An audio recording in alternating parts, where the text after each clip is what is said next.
Բարի եւ օրհնյալ առավոտ, սիրելի հարազատներս։ Հիսուս Քրիստոսի սուրբ ու զորավոր անունով օրհնում եմ բոլորիս։ Եվ ես կանչում եմ Սուրբ Հոգուն, արի Սուրբ Հոգի, խնդրում եմ, արի հպվի մեզ, լցրում ես, Տեր, քանդի մեր վրա դրված կապանքները, քանդի ջարդի մեր քարացած սրտերը, նոր սիրտ ստեղծի մեր մեջ, նոր հոգի դիր մեր մեջ, Տեր, ողորմի մեզ, դարձի բեր մեզ, Տեր, ազատի մեզ կապանքներից, խնդրում ենք քեզ, Հիսուսի անունով աղոթեցի, ամեն։ Վերադառնում ենք Հռոմեացիների նամակին, մեկնաբանությանը ըստ իմ հովիվ Էբո Էսելի։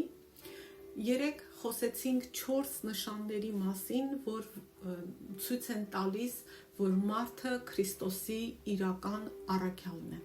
Նշաններից առաջինը այն է, որ այդ անձը անձամբ հանձնարարություն է ստացել հարություն առած Քրիստոսից։ Երկրորդը նա էր, որ այդ անձը պետք է լինի Հիսուսի հարության վկան, ականատեսը, ոչ թե որ հարությունն է տեսել, որտեղ ոչ մեկ չի տեսել հարությունը, այլ որ հարություն առած Քրիստոսին հանդիպել են։ Երրորդը նա էր, որ նա պետք է ունենա իշխանություն տրված Հիսուս Քրիստոսից, եկեղեցու, Հիսուս Քրիստոսի եկեղեցու վարդապետական հիմքը դնելու համար։ Հիմք, որ այլևս չի փոխվում, եւ չորրորդը, որ իսկական առաքյալը հաստատվում է Աստծո կողմից գերբնական նշաններով, հրաշքներով, զորավոր գործերով, եւ այդ ամենը արվում է մարդկանց դեպի Քրիստոսը բերելու համար։ Անցնենք այսօր 5-րդ նշանին, եթե հասցնենք, շարունակենք մյուսներն են։ 5-րդ նշանը ճշմարիտ առաքյալի։ Իսկական առաքյալի հիմնական նշաններից մեկն այն է, որ նա հավատարմորեն հռչակում է ավետարանը։ Իսկական առաքյալը քարոզում է ճշմարիտ ավետարանը, ոչ թե աղավաղվածը։ Առաջին նշանը այն էր, որ նրանք իրենց պատգամը ստացել էին անմիջապես Քրիստոսից, այսինքն ստացել էին ոչ աղավաղված ավետարանը։ Պողոսը, Պետրոսը Գործք առաքելոց գրքում հրեաներին կոչ էին անում ապաշխարել եւ հեռանալ իրենց մեղքերից։ Պողոսը Գործք առաքելոցի 17-րդ գլխի 30-ից 31-ում ասում է, որ այն բանի պատճառով, ինչ Աստված արել է, ինքը Պողոսը մարդկությանը կոչ է անում ապաշխարել ու հեռանալ մեղքից։ Այսինքն ճշմարիտ ավետարանը եւ ճշմարիտ առաքյալը մարդկանց հրավիրում է ապաշխարության եւ մեղքից հեռանալու։ Ու եթե քո հետ խոսում է մեկը, որ ասում է պետք չի ապաշխարել, որ կարաս մեղքի կյանքով ապրել, իմացի, որ դա սատանայի ծառան է, որ նրան լսես, Քրիստոսին չես պատկանա ու չես փրկվի։ Կարդանք Աստվածաշնչից Գործք առաքելոց 17 գլուխ 30-ից 31։ Բայց Աստված անգիտության ժամանակները անտեսելով այժմ մարդկանց պատվիրում է, որ ամեն ոք ամեն տեղ ապաշխարի, որտև նա սահմանել է մի օր, երբ արդարությամբ պետք է դատի աշխարհը այն մարդու միջոցով, որին նա ընտրել է եւ որով նա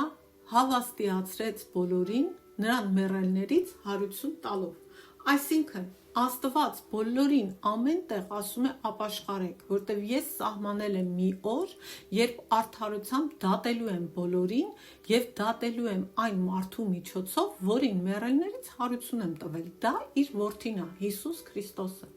Ուրեմն տեսնում ենք, որ առաքյալների պատգամը համահունչ է իրար, չի տարբերվում իրարից եւ Հիսուս Քրիստոսի ասածից։ Եվ հետո գալիս ենք մեր ժամանակներին եւ տեսնում ենք, որ շատ բան փոխվել է։ Մարդկանց գրեթե չեն կանչում ապաշխարության։ Եկեղեցին չի ուզում մարդկանց ապաշխարության կոչ անել։ Եկեղեցու առաջնորդները իրենք չեն ապաշխարում։ Մենք ստեղծել ենք մեր սեփական կեղծ պատգամները։ Արի Աստծու մոտ, որտեվ նա սիրում է քեզ։ Եկ Աստծու մոտ, նա սա կամ մեկ այլ բան քեզ քո համար կանի։ Ոչ ոք չի կարող ցույց տալ Սուրբ գրքում, որ Հիսուսը եւ հետո էլ Պողոսը կամ մյուս առաքյալները այսպիսի պատգամ են քարոզել։ Դա չկա Աստվածաշնչում։ Հիսուսն ասեց. հավատացեք եւ ապաշխարեք։ Այսպիսով իսկական առաքյալի կարևոր նշաններից մեկը այն է, որ նա հավատարիմ է ավետարանի ճշգրիտ փոխանցմանը։ Եվ Պողոսը Գաղատացիների նամակի 1:8-ում ասում է. բայց եթե մենք կամ երկնքից մի հրեշտակ նրանից տարբեր բան ավետարանի, քան մենք ձեզ ավետարանեցինք, նզովյալ լինի, անիծյալ լինի։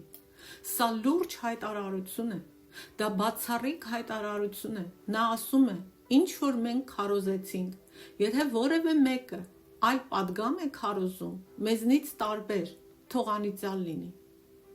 Եվ ինչու է ասում մենք, որտեղ նրանք հանձնարարություն էին ստացել Հիսուս Քրիստոսից, եւ եթե մարդը հանձնարարություն է ստացել Քրիստոսից, նա պիտի քարոզի ճշմարիտ ավետարանը։ Այն, ինչ որ տվել էր Քրիստոսը, ինչ քարոզում էր Քրիստոսը ու իր առաքյալները։ Առաքելական իշխանությունը կապված է Քրիստոսի ավետարանին հավատարմության հետ, այսինքն որպես առաքյալ քեզ տրվում է իշխանություն, որ դու հավատարմորեն քարոզես Քրիստոսի ավետարանը։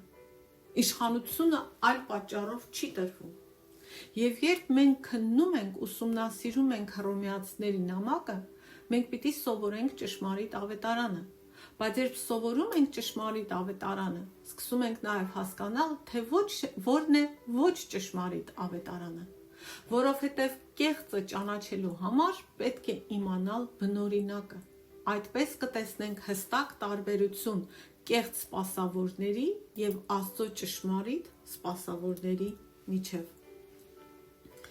Երբ մենք վերստին ծնվում ենք, դարձի ենք գալիս, գուցե անգամ եկեղեցու մաս ենք դառնում, մեզ սովորեցնում են տարբեր բաներ։ Սկզբից մենք բոլորս Սուրբ Գրքին մոտենում ենք այնպես, որը կոչվում է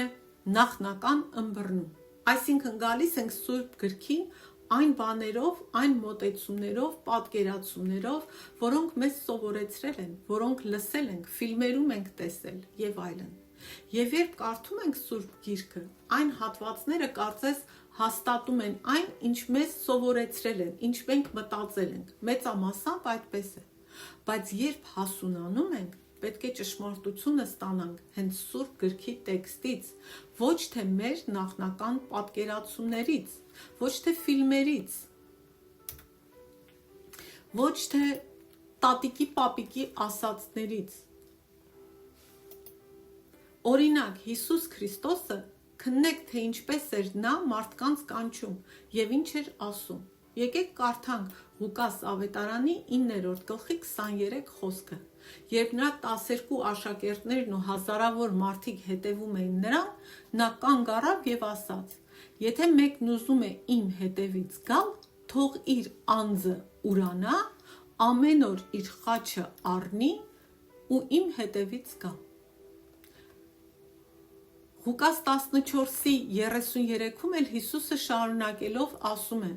Արդ այդպես էլ ձեզանից ամեն մեկը, եթե իր ամբողջ ունեցվածքից չհրաժարվի, չի կարող իմ աշակերտը լինել։ Սա նշանակում է, որ եթե ուզում ես լինել Քրիստոսի աշակերտ, քրիստոնյա, պետք է ամեն ինչ թողնես եւ գաս Քրիստոսի մոտ, որտեղ ճշմարիտ սպասավորները քեզ կտանեն դեպի Քրիստոսը եւ միայն Քրիստոսը, հանուն Քրիստոսի, ոչ թե այն բանի համար, թե Քրիստոսը ինչ կարող է անել քեզ համար,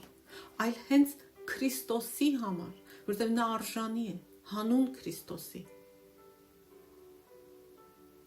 Աստծո ճշմարիտ սպասավորը կօգնի քեզ շահել Քրիստոսին, ոչ թե լատարեա շահես, այլ Քրիստոսին շահես։